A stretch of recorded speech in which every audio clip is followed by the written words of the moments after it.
Title: She was my twin sister, but she died before we were born. Posted by You African Storyteller. Before you scroll past this, let me just say, not all twins come in twos. I'm 27 now, and for most of my life I thought I was an only child. My parents never told me the truth until the nightmares started. It began last year. I was living alone in Kumasi. Everything was normal until my birthday.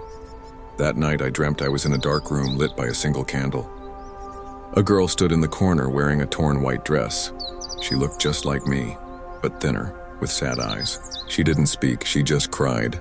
When I woke up, I felt like someone had been holding my hand. I laughed it off. Maybe it was stress or lack of sleep. But the next night I had the same dream, and the next. On the fourth night I asked the girl, "Who are you?" She whispered, "You're living my life." I woke up screaming. I called my mother, shaking, demanding answers. That's when she broke down. "You had a twin sister," she confessed. "She died in the womb. Her heart stopped a week before birth. But you were still strong, and so they saved you." I couldn't breathe.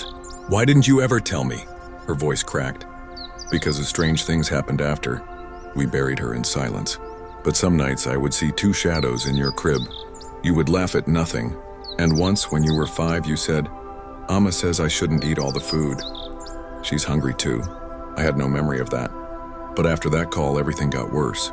Mirrors started fogging when I walked past. I'd wake up with muddy footprints on my floor, and I don't wear shoes indoors.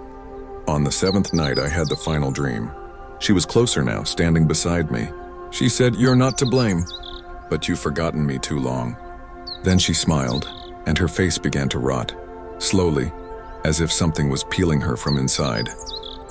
Let me live too, in your stories, then I'll go."